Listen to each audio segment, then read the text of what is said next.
Hi everyone, आप लोग कैसे हैं। आशा करता हूँ कि आप लोग अच्छे होंगे। तो चलिए वीडियो की शुरुआत करते हैं। तो देखिए, पहले क्वेश्चन में बोला जा रहा है विद्युत हीटर में पहले क्वेश्चन में बोला जा रहा है विद्युत हीटर में जिस तत्व का व्यवहार किया जाता है वह है। तो आप लोगों को पता होगा कि विद्युत हीटर में हम लोग किसका प्रयोग करते हैं, तो नाइक्रोम का प्रयोग करते हैं। विद्युत हीटर में हम लोग नाइक्रोम का प्रयोग करते हैं। टंगस्टन किस में प्रयोग करते हैं हम लोग, विद्युत बल्ब को बनाने में करते हैं। लेकिन विद्युत हीटर की बात किया जाए तो क्या हो जाएगा, नाइक्रोम हो जाएगा। चलिए अगले क्वेश्चन पे बढ़ते हैं हम लोग। देखिए अगले क्वेश्चन में बोला जा रहा है प्रतिघात का मात्रक है। तो आप लोगों को पता होगा प्रतिघात का मात्रक क्या होता है, तो प्रतिघात का मात्रक ओम होता है। इसका सही आंसर हो जाएगा ऑप्शन नंबर ए। अब चलिए हम लोग अगले क्वेश्चन पे बढ़ते हैं। प्रतिघात का मात्रक ओम नहीं महो होता है। प्रतिघात का मात्रक क्या होता है, महो होता है। तो ऑप्शन नंबर डी हो जाएगा। प्रतिघात का मात्रक क्या होता है, महो होता है। चलिए अगले क्वेश्चन पे बढ़ते हैं हम लोग। अगले क्वेश्चन में बोला जा रहा है एक निकट दृष्टि दोष से ग्रसित व्यक्ति स्पष्ट देखने के लिए व्यवहार करता है। तो आप लोगों को पता होगा कि निकट दृष्टि दोष के निवारण के लिए हम लोग अवतल लेंस के चश्मे का प्रयोग करते हैं। चलिए हम लोग अगले क्वेश्चन पे बढ़ते हैं। तो देखिए अगले क्वेश्चन में बोला जा रहा है एन टाइप का जर्मेनियम प्राप्त करने के लिए जर्मेनियम में मिलाया गया अपद्रव्य होता है। तो आप लोगों को पता होगा कि एक होता है एन टाइप और एक होता है पी टाइप। एन टाइप का मतलब क्या हो गया, निगेटिव टाइप, और पी टाइप का मतलब पॉजिटिव टाइप। अब देखिए निगेटिव टाइप में हम लोग पंचसंयोजी इलेक्ट्रॉन मिलाते हैं और पॉजिटिव टाइप में हम लोग त्रिसंयोजी इलेक्ट्रॉन मिलाते हैं। क्योंकि इसमें निगेटिव टाइप है तो इसमें इलेक्ट्रॉन की अधिकता होगी, और पॉजिटिव टाइप है जिसमें इलेक्ट्रॉन की कमी होगी, तो इसमें कम इलेक्ट्रॉन हो जाएगा 3। इस तरह से याद रखना है। तो देखिए एन टाइप है निगेटिव टाइप, तो इसमें क्या मिलाएंगे, पंचसंयोजी इलेक्ट्रॉन मिलाएंगे, तो ये हो जाएगा पंचसंयोजक। चलिए हम लोग अगले क्वेश्चन पे बढ़ते हैं। अगले क्वेश्चन में बोला जा रहा है पी टाइप का जर्मेनियम प्राप्त करने के लिए जर्मेनियम में मिलाया गया अपद्रव्य होता है। तो पी टाइप है पॉजिटिव टाइप, इसमें क्या हो जाएगा, त्रिसंयोजी इलेक्ट्रॉन होगा। चलिए ऑप्शन को देख लेते हैं। देखिए ऑप्शन नंबर बी में है त्रिसंयोजक, तो यही इसका सही आंसर हो जाएगा। इसका आंसर क्या हो जाएगा, त्रिसंयोजक हो जाएगा। अब चलिए हम लोग अगले क्वेश्चन पे बढ़ते हैं। देखिए अगले क्वेश्चन में बोला जा रहा है धातु का परावैद्युतांक होता है। तो आप लोगों को पता होगा कि धातु का परावैद्युतांक कितना होता है, तो अनंत होता है, इनफाइनाइट होता है। धातु का परावैद्युतांक इनफाइनाइट होता है। अब चलिए हम लोग अगले क्वेश्चन पे बढ़ते हैं। तो देखिए अगले क्वेश्चन में बोला जा रहा है, अगले क्वेश्चन में है लोहा होता है। लोहा क्या होता है, लोहा है तो लोह चुंबकीय पदार्थ होगा। आप लोगों को याद रखना है 3 होता है, एक होता है लोहा, कोबाल्ट और निकेल। ये तीनों होता है लोह चुंबकीय पदार्थ। लोहा, कोबाल्ट और निकेल ये क्या होता है, लोह चुंबकीय पदार्थ। चलिए अब हम लोग अगले क्वेश्चन पे बढ़ते हैं। अगले क्वेश्चन में देखिए बोला जा रहा है हीरा का अपवर्तनांक करीब होता है। तो हीरा का अपवर्तनांक आप लोगों को पता होगा 2.42 होता है, 2.42। चलिए अगले क्वेश्चन पे बढ़ते हैं। अगले क्वेश्चन में बोला जा रहा है आवेश का विमा होता है। आप लोगों को पता होगा आवेश का विमा क्या होता है, तो आवेश का विमा AT होता है।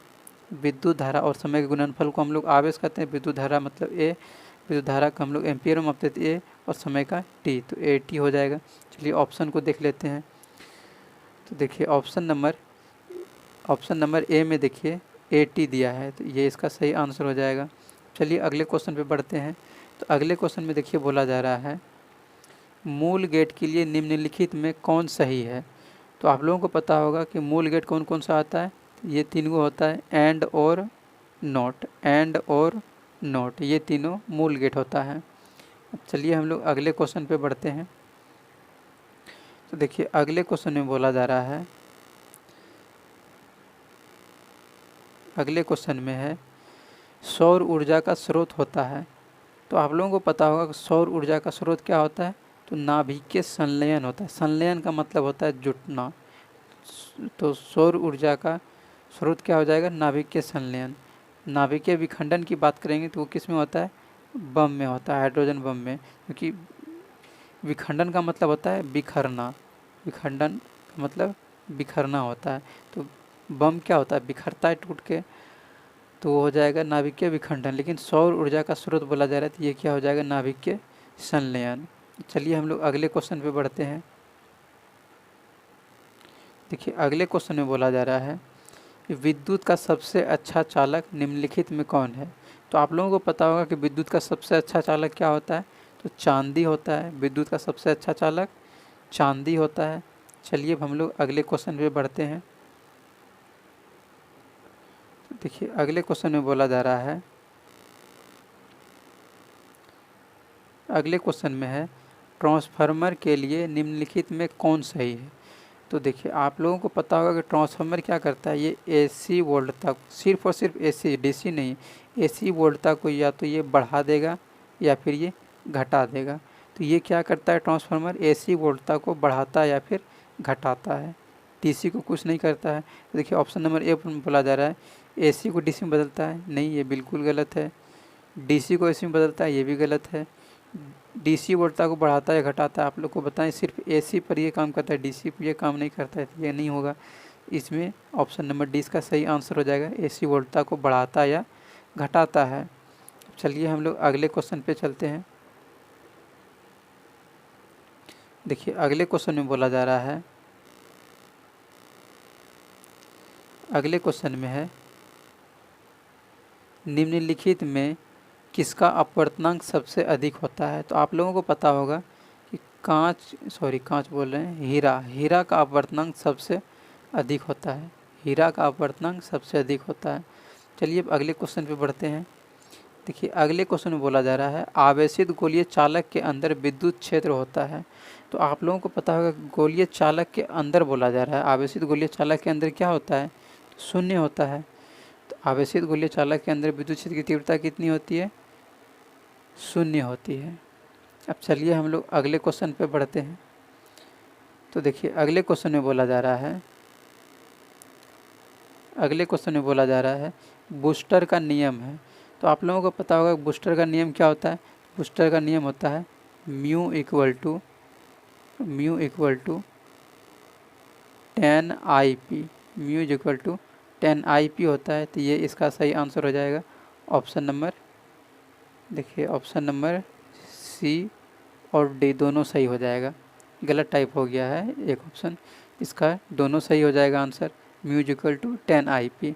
अब चलिए हम लोग अगले क्वेश्चन पे बढ़ते हैं। देखिए अगले क्वेश्चन में बोला जा रहा है किसी आवेशित खोखले गोलाकार चालक के भीतर विद्युतीय तीव्रता का मान होता है। तो आप लोगों को पता होगा कि आवेशीय गोलीय चालक के अंदर जो होता है विद्युत क्षेत्र की तीव्रता का मान शून्य होता है।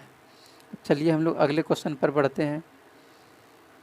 तो देखिए अगले क्वेश्चन में बोला जा रहा है, अगले क्वेश्चन में बोला जा रहा है एक लोह चुंबकीय पदार्थ की चुंबकशीलता होती है। तो आप लोगों को पता होगा कि लोह चुंबकीय पदार्थ की चुंबकशीलता कितनी होती है, तो 1 से अधिक होती है। तो और इसमें देखिए यहाँ पर बराबर बोला जा रहा है 1 के बराबर, ये नहीं होगा। यहाँ पर 0 बोला जा रहा है, ये नहीं होगा।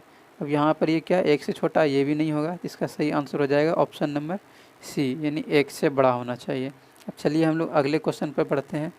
देखिए अगले क्वेश्चन में बोला जा रहा है कि प्रतिघात का मात्रक है। तो प्रतिघात का ऐसा मात्रक क्या होता है, आप लोगों को पता होगा कि प्रतिघात का ऐसा मात्रक महो होता है।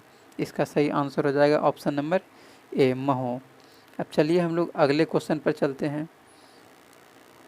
देखिए अगले क्वेश्चन में बोला जा रहा है निकेल है। निकेल क्या है, आप लोगों को पता होगा कि निकेल एक लोह चुंबकीय पदार्थ होता है। कौन कौन सा होता है, लोहा, कोबाल्ट और निकेल, ये तीनों होता है लोह चुंबकीय पदार्थ। निकेल क्या हो जाएगा, लोह चुंबकीय पदार्थ। चलिए ऑप्शन देख लेते हैं कहाँ पर है लोह चुंबकीय पदार्थ। तो देखिए इसमें ऑप्शन नंबर सी में दिया गया है लोह चुंबकीय पदार्थ, ये इसका सही आंसर हो जाएगा। निकेल क्या है, लोह चुंबकीय पदार्थ। लोहा रहता है तो वो भी होता है लोह चुंबकीय पदार्थ। कोबाल्ट रहता है तो वो भी होता है लोह चुंबकीय पदार्थ। चलिए अब हम लोग अगले क्वेश्चन पर बढ़ते हैं। देखिए अगले क्वेश्चन में बोला जा रहा है कि स्थिर विद्युतीय क्षेत्र होता है। तो स्थिर विद्युतीय क्षेत्र क्या होता है? संरक्षी होता है। आप लोगों को पता होगा, तो स्थिर विद्युतीय क्षेत्र संरक्षी होता है। चलिए अब अगले क्वेश्चन पर बढ़ते हैं। देखिए अगले क्वेश्चन में बोला जा रहा है स्वस्थ मनुष्य के शरीर का विद्युत प्रतिरोध होता है। तो आप लोगों को पता होगा कि स्वस्थ मनुष्य के शरीर का विद्युत प्रतिरोध कितना होता है? 50,000 ओम होता है, 50,000 ओम। अब चलिए हम लोग अगले क्वेश्चन पर बढ़ते हैं। देखिए अगले क्वेश्चन में बोला जा रहा है, अगले क्वेश्चन में बोला जा रहा है अम्लीय विलयन का पीएच मान होता है। तो देखिए आप लोगों को पता होगा बीच में कितना होता है? 7 होता है, ये उदासीन होता है। और इधर जैसे ही बढ़ेगा 7 से तो ये क्षारीयता बढ़ते जाती है, मतलब ये क्षार हो जाएगा। और अगर यदि जैसे इसमें ये घटेगा, जैसे ये घटेगा 7 से, तो वो क्या हो जाएगा?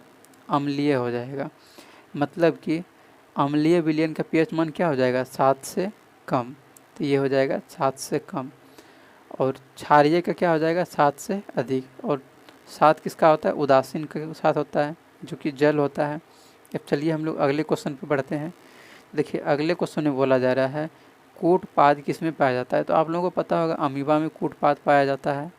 अब चलिए हम लोग अगले क्वेश्चन पर बढ़ते हैं। देखिए अगले क्वेश्चन में बोला जा रहा है पुष्पी पौधों में लैंगिक जनन होता है। चलिए हम लोग ऑप्शन को देख लेते हैं। क्वेश्चन क्या बोला जा रहा है? पुष्पी पौधों में लैंगिक जनन होता है। तो ऑप्शन देखिए हम लोग चलते हैं। तो ऑप्शन इसमें है, देखिए पत्तियों द्वारा, तो पत्तियों द्वारा नहीं होता है, तना द्वारा ये भी नहीं होता है। तो लैंगिक जनन किसके द्वारा होता है? फूलों के द्वारा होता है। तो ये हो जाएगा फूल, इसका सही आंसर हो जाएगा। अब चलिए हम लोग अगले क्वेश्चन पर बढ़ते हैं। देखिए अगले क्वेश्चन में बोला जा रहा है शुक्राणु बनता है। शुक्राणु कहाँ बनता है? आप लोगों को पता होगा, ये वृषण में बनता है। अब चलिए हम लोग अगले क्वेश्चन पर बढ़ते हैं।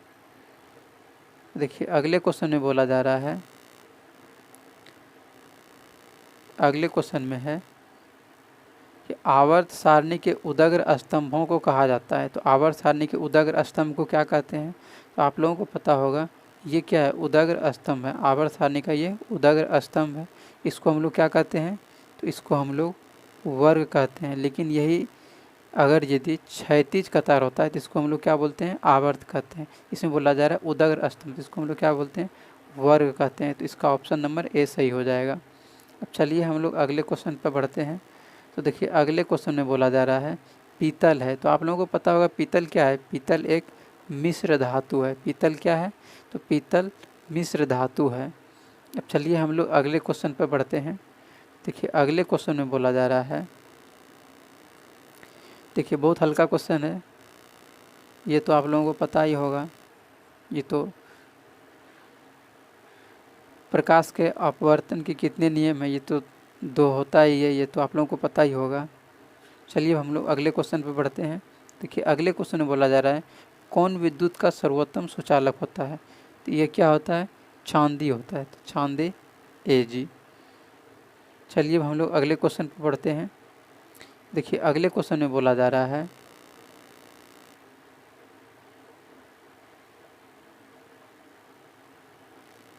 देखिए विभवांतर का ऐसा मात्रक है। अगले क्वेश्चन में बोला जा रहा है विभवांतर का ऐसा मात्रक। तो विभवांतर किसका ऐसा मात्रक है? विभवांतर का तो ये हो जाएगा वोल्ट।